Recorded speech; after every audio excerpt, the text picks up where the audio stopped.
Si vous avez dépassé 50 ans et que vous ressentez des douleurs thoraciques, un essoufflement ou un engourdissement du bras, vos artères sont en train de se boucher en ce moment même, et vous ne le remarquez même pas. Une personne meurt d'une crise cardiaque toutes les 34 secondes. Les maladies cardiaques sont la première cause de décès dans le monde, encore plus que le cancer. Après 50 ans, le risque de crise cardiaque chez les hommes est multiplié par 5. Et 50% des premières crises cardiaques se terminent par une mort subite, sans aucun signe d'alerte. Mais aujourd'hui, je vais vous donner 12 aliments qui peuvent nettoyer vos artères, réduire votre cholestérol, normaliser votre tension artérielle et diminuer votre risque de crise cardiaque jusqu'à 80%. Chaque jour que vous attendez, davantage de plaques s'accumulent dans vos artères, et votre prochain battement de cœur pourrait être le dernier.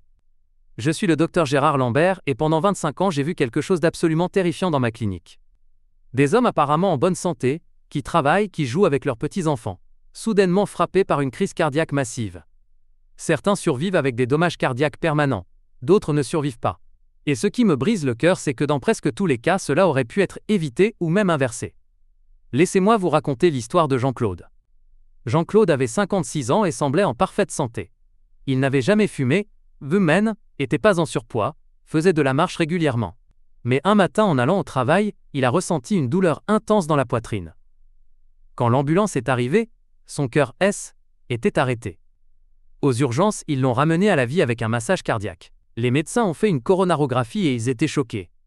90% de ses artères coronaires principales étaient obstruées. Le cholestérol de Jean-Claude était à 280 mg par décilitre, ses triglycérides à 350, sa tension artérielle à 160 centièmes. On lui a posé 3 stents et sa vie ne tenait qu'à un fil. Le père de Jean-Claude était mort d'une crise cardiaque à 62 ans. Son frère avait eu un pontage coronarien à 58 ans. Jean-Claude savait qu'il avait une prédisposition génétique. Quand il est venu me voir, il était désespéré. Il m'a dit « Docteur, dites-moi ce que je dois faire pour ne plus jamais avoir de crise cardiaque ». Je lui ai donné un protocole basé sur 12 aliments spécifiques et des modifications du mode de vie. 18 mois plus tard, son cholestérol était descendu à 180, ses triglycérides à 110, sa tension artérielle à 120/75e. Son taux CG était normal, l'angiographie montrait des artères propres. Aujourd'hui, à 61 ans, Jean-Claude vit une vie normale, active et sans crainte. Il voyage avec sa femme, joue au tennis et profite de ses petits-enfants. Et tout ce qu'il a fait, c'est de changer son alimentation et son mode de vie. Aujourd'hui, je vais vous révéler le protocole complet de Jean-Claude. Mais d'abord, vous devez comprendre ce qui se passe réellement dans votre cœur et vos artères en ce moment même. Les maladies cardiovasculaires ne sont pas simplement une question de cholestérol élevé. C'est un processus complexe qui implique votre endothélium, votre inflammation, votre stress oxydatif et vos plaquettes sanguines. Voici ce qui se passe normalement. Votre cœur est une pompe incroyable, qui bat 100 000 fois par jour, pompant 7000 litres de sang à travers 100 000 km de vaisseaux sanguins. Mais votre cœur a besoin lui-même de sang oxygéné pour fonctionner. Ce sang arrive par 3 artères principales appelées artères coronaires. Ces artères se ramifient en vaisseaux plus petits, qui alimentent chaque cellule de votre muscle cardiaque. Mais dans l'athérosclérose, quelque chose ne va pas. Cela commence par des dommages à l'endothélium, la couche interne délicate de vos artères. L'endothélium n'est qu'une seule couche de cellules, mais il joue un rôle crucial. Il produit de l'oxyde nitrique qui maintient les vaisseaux sanguins dilatés et souples. Il empêche la coagulation sanguine inappropriée. Il régule l'inflammation. Ces dommages peuvent être causés par l'hypertension artérielle qui crée un stress mécanique, le diabète qui expose les cellules à des niveaux de glucose toxiques, le tabagisme qui libère des milliers de produits chimiques toxiques ou l'inflammation chronique causée par l'obésité et le stress. Une fois l'endothélium endommagé, les particules de LDL cholestérol commencent à s'infiltrer dans la paroi artérielle. Normalement, le LDL circule sans problème. Mais quand l'endothélium est endommagé, le LDL peut pénétrer dans l'espace sous-endothélial. Ces particules de LDL deviennent oxydées, c'est-à-dire endommagées par les radicaux libres. Le LDL oxydé est hautement inflammatoire et toxique. Votre système immunitaire détecte cette inflammation et envoie des globules blancs appelés monocytes. Ces monocytes pénètrent dans la paroi artérielle et se transforment en macrophages qui engloutissent le LDL oxydé, essayant de nettoyer les dégâts. Mais quand les macrophages mangent trop de LDL oxydé, ils deviennent surchargés et se transforment en cellules spumeuses. Ces cellules spumeuses finissent par mourir, libérant leur contenu lipidique dans la paroi artérielle. D'autres cellules immunitaires arrivent, créant plus d'inflammation. Les cellules musculaires lisses de la paroi artérielle prolifèrent et produisent du collagène, formant une capsule fibreuse qui recouvre le noyau lipidique mou. C'est une plaque athérosclérotique. Au fil des années et des décennies, ces plaques grandissent et rétrécissent progressivement vos artères coronaires. Quand une artère est rétrécie de plus de 70%, Vous pouvez commencer à ressentir de l'angine de poitrine, une douleur thoracique pendant l'effort physique quand votre cœur a besoin de plus d'oxygène. Et voici ce qui est vraiment terrifiant. Parfois, la capsule fibreuse d'une plaque se rompt ou se fissure. Cette rupture peut être déclenchée par le stress, l'exercice intense, un pic de tension artérielle, ou simplement par hasard. Quand cela se produit, votre sang entre en contact avec le noyau lipidique hautement thrombogène à l'intérieur de la plaque. En quelques secondes, un caillot sanguin se forme. Des plaquettes affluent vers le site et forment un thrombus. Ce caillot peut bloquer complètement l'artère coronaire en quelques minutes. Le muscle cardiaque en aval ne reçoit plus d'oxygène. Sans oxygène, les cellules cardiaques commencent à mourir. C'est une crise cardiaque ou infarctus du myocarde. Et voici ce qui est vraiment terrifiant. Cette rupture de plaque peut se produire même dans des plaques qui ne bloquaient que 30 ou 40% de l'artère. Ces plaques dites vulnérables ont un noyau lipidique important et une capsule fibreuse mince. Elles ne causent aucun symptôme. Vous pouvez passer un test d'effort avec succès. Et pourtant, vous êtes assis sur une bombe à retardement. C'est pourquoi 50% des premières crises cardiaques se terminent par la mort subite.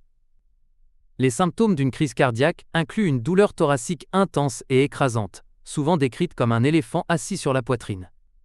Cette douleur peut irradier vers le bras gauche, la mâchoire, le cou ou le dos. Essoufflement. Nausées.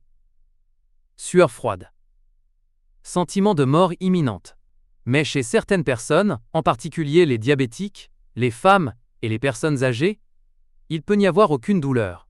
Ces crises cardiaques silencieuses peuvent se présenter uniquement comme une fatigue soudaine, un malaise ou un essoufflement. Si vous survivez à la crise cardiaque initiale et arrivez à l'hôpital à temps, les médecins peuvent rouvrir l'artère bloquée avec une angioplastie instant. Mais le temps est critique. Chaque minute compte. Plus vous attendez, plus de muscles cardiaques meurent. Le muscle cardiaque mort ne se régénère jamais. Il est remplacé par du tissu cicatriciel qui ne peut pas se contracter. Si une grande partie de votre cœur est endommagée, votre cœur devient plus faible. Vous développez une insuffisance cardiaque. Vous ne pouvez plus marcher sans vous essouffler. Monter des escaliers devient impossible. Votre qualité de vie s'effondre. Maintenant, la médecine conventionnelle vous dira que les maladies cardiaques sont une maladie chronique et progressive.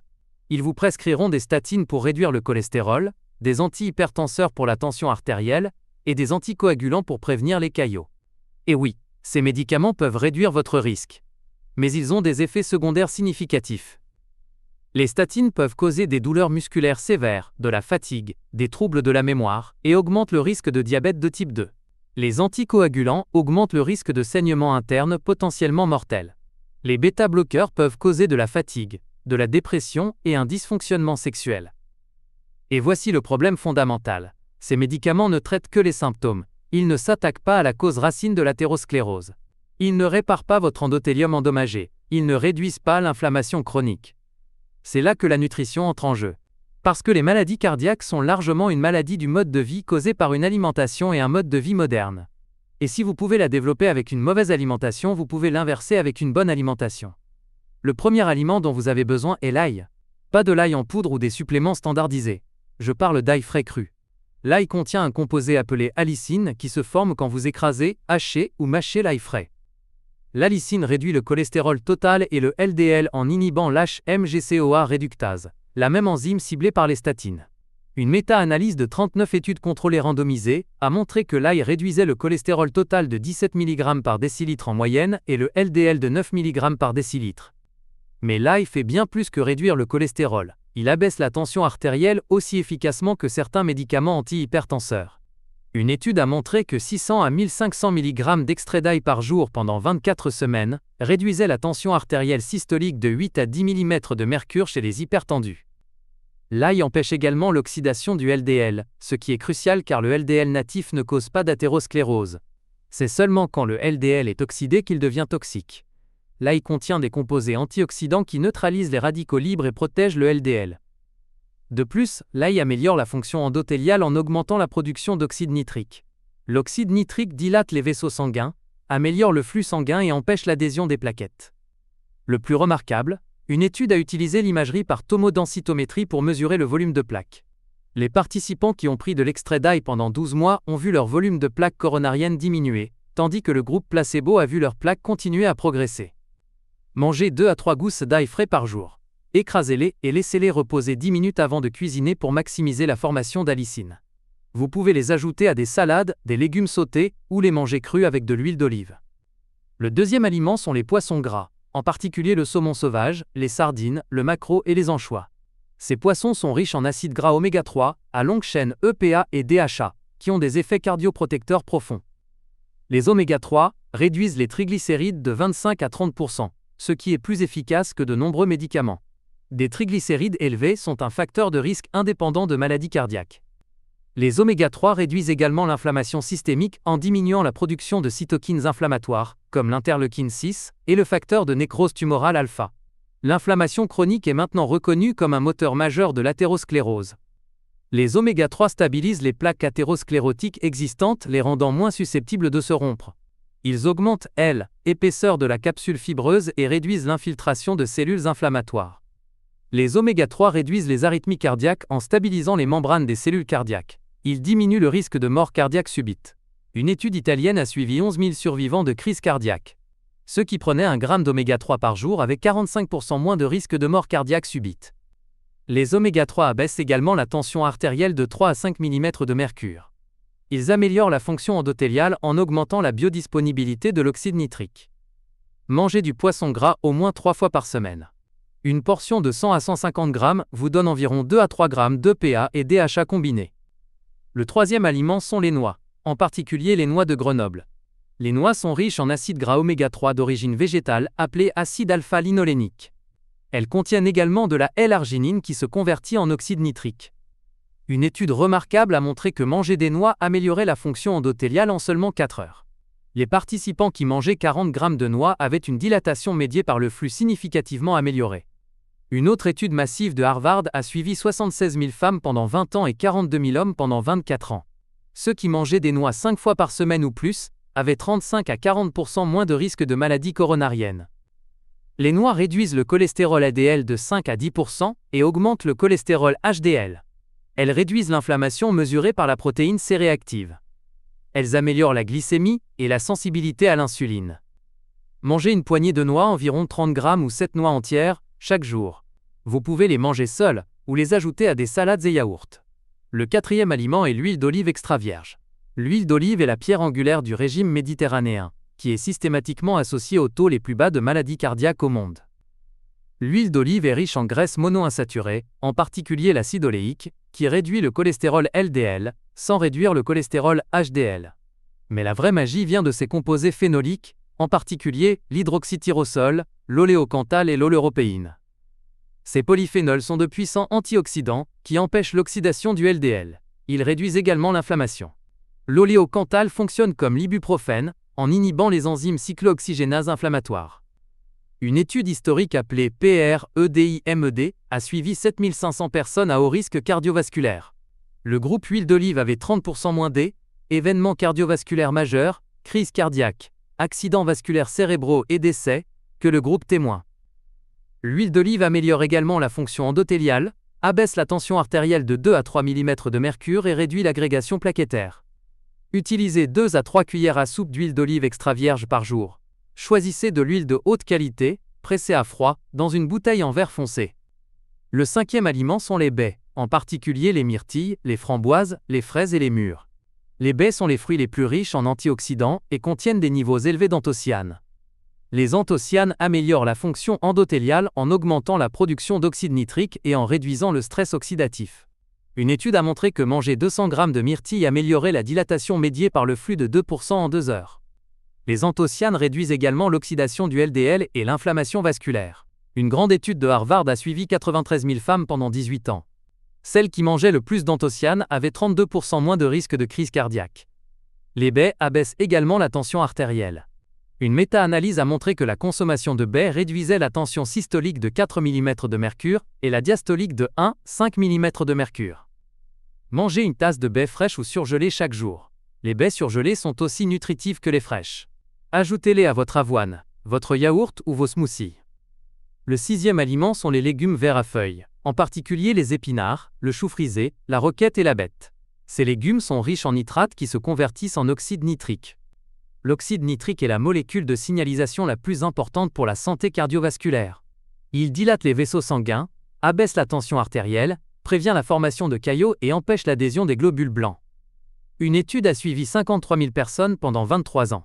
Celles qui avaient l'apport en nitrates végétaux le plus élevé avaient 21% moins de risque de maladie coronarienne et 18% moins d'AVC. Les légumes verts sont également riches en potassium avec 500 à 800 mg par tasse cuite. Le potassium abaisse la tension en contrebalançant le sodium. Ils contiennent du magnésium qui régule le rythme cardiaque et du folate qui réduit l'homocystéine. Mangez au moins 2 tasses de légumes verts cuits par jour. Vous pouvez les manger en salade avec de l'huile d'olive, les faire sauter avec de l'ail ou les ajouter à des smoothies. Le 7e aliment sont les avocats. Les avocats sont riches en graisses monoinsaturées, principalement de l'acide oléique. Un avocat contient 15 g de graisse saine. Une étude a montré que manger un avocat par jour pendant 5 semaines réduisait le cholestérol LDL de 13,5 mg par décilitre et le LDL oxydé de 14%. Cette réduction du LDL oxydé est particulièrement importante. Les avocats augmentent également le cholestérol HDL de 5 à 10%. Ils contiennent du bêta-cytostérol, qui bloque l'absorption du cholestérol dans l'intestin. Les avocats sont riches en potassium, avec 485 mg dans un demi-avocat. Ils contiennent de la lutéine qui s'accumule dans la paroi artérielle et empêche l'oxydation du LDL. Mangez un demi à un avocat par jour. Ajoutez-le à des salades, mettez-le sur des toasts de grains entiers ou faites du guacamole. Le 8e aliment sont les légumineuses, en particulier les haricots noirs, les haricots rouges, les lentilles et les pois chiches. Les légumineuses sont riches en fibres solubles qui se lient au cholestérol et elles éliminent du corps. Une méta-analyse de 26 études a montré que manger une portion de légumineuses par jour réduisait le cholestérol LDL de 5%. C'est une réduction permanente tant que vous continuez à en manger. Les légumineuses sont également riches en potassium et en magnésium qui abaissent la tension. Une étude a montré que manger des haricots 4 fois par semaine réduisait le risque de maladie cardiaque de 22%. Mangez au moins une demi-tasse de légumineuses cuites 5 fois par semaine. Ajoutez-les à des soupes, des salades ou faites du houmous. Le 9e aliment est le thé vert. Le thé vert contient des catéchines, en particulier le GCG, qui ont des effets cardioprotecteurs puissants. Les catéchines réduisent l'oxydation du LDL, améliorent la fonction endothéliale et abaissent la tension. Une méta-analyse a regroupé 13 études, incluant plus de 500 000 participants. Ceux qui buvaient du thé vert régulièrement avaient 28% moins de risque de maladie cardiovasculaire. Buvez 2 à 3 tasses de thé vert par jour. Infusez-le pendant 3 à 5 minutes dans de l'eau à 80 degrés Celsius. Le 10e aliment sont les tomates, en particulier les tomates cuites avec de l'huile d'olive. Les tomates sont la source la plus riche en lycopène, qui empêche l'oxydation du LDL. Une étude a montré que la supplémentation en lycopène pendant 8 semaines réduisait la tension systolique de 5 mm de mercure. Le lycopène est liposoluble, donc la cuisson avec de l'huile d'olive augmente son absorption. Mangez des tomates cuites avec de l'huile d'olive 5 fois par semaine. Sauce tomate, tomate rôtie, soupe de tomate. Le 11e aliment est le chocolat noir avec au moins 70% de cacao. Le chocolat noir est riche en flavanol qui améliore la fonction endothéliale et abaisse la tension. Une méta-analyse de 20 études a montré que le chocolat noir réduisait la tension systolique de 3 mm de mercure et la diastolique de 2 mm de mercure. Mangez 20 à 30 g de chocolat noir par jour. Plus le pourcentage de cacao est élevé, plus la teneur en flavanol est élevée. Le 12e et dernier aliment sont les graines de lin moulues. Les graines de lin sont riches en acides gras oméga 3, en lignane et en fibres. Une étude remarquable a montré que manger 30 g de graines de lin par jour pendant 6 mois réduisait la tension systolique de 10 mm de mercure et la diastolique de 7 mm de mercure. C'est plus puissant que de nombreux médicaments antihypertenseurs. Les graines de lin réduisent également le cholestérol et améliorent la fonction endothéliale. Mangez 2 cuillères à soupe de graines de lin moulues par jour dans des smoothies ou du yaourt. Les graines doivent être moulues pour être absorbées. Maintenant, laissez-moi vous donner le protocole complet de Jean-Claude. Au petit déjeuner, préparez une omelette de 2 œufs avec des épinards, des tomates et de l'avocat, cuite dans de l'huile d'olive. Saupoudrez de graines de lin moulues. Prenez du thé vert. Pour votre collation du matin, mangez une poignée de noix avec une tasse de myrtille. Pour le déjeuner, faites une grande salade avec du chou frisé, de la roquette, des tomates, des haricots, de l'ail haché et une vinaigrette généreuse à l'huile d'olive. Ajoutez du saumon grillé ou des sardines. Pour votre collation de l'après-midi, mangez 20 g de chocolat noir avec du thé vert. Pour le dîner, mangez du saumon grillé avec des légumes verts sautés à l'ail dans de l'huile d'olive, accompagné de lentilles ou de pois chiches. Ce protocole vous apporte tous les nutriments dont votre cœur et vos artères ont besoin pour guérir. Mais la nutrition n'est qu'une partie de l'équation. Vous devez également faire de l'exercice aérobie régulier. L'exercice améliore la fonction endothéliale, abaisse la tension, augmente le cholestérol HDL et réduit l'inflammation. Visez 150 minutes d'exercice modéré par semaine, marche rapide, vélo, natation, ou 75 minutes d'exercice vigoureux. L'exercice ne doit pas être intense. Même la marche régulière réduit le risque de crise cardiaque de 30%. Vous devez également perdre du poids si vous êtes en surpoids. Perdre seulement 5 à 10% de votre poids corporel peut améliorer considérablement votre santé cardiovasculaire. L'excès de graisse corporelle, en particulier la graisse abdominale, produit des cytokines inflammatoires qui accélèrent l'athérosclérose. Gérez votre stress. Le stress chronique augmente le cortisol et l'adrénaline qui endommagent vos artères, augmente la tension et favorise l'inflammation. Pratiquez la méditation, le yoga, la respiration profonde ou trouvez des activités qui vous calment. Dormez 7 à 8 heures par nuit. Le manque de sommeil chronique augmente l'inflammation, élève la tension et double le risque de crise cardiaque. Le sommeil est quand votre corps répare vos vaisseaux sanguins. Arrêtez de fumer si vous fumez. Le tabagisme endommage directement l'endothélium, augmente l'oxydation du LDL et triple le risque de crise cardiaque. Si vous suivez ce protocole avec cohérence et engagement, vous pouvez inverser l'athérosclérose et éviter la crise cardiaque. Vos artères ont une capacité remarquable de guérison quand vous leur donnez les bons nutriments. Jean-Claude l'a prouvé. Des milliers d'autres patients l'ont prouvé. Ne laissez pas les maladies cardiaques voler votre vie. Commencez aujourd'hui.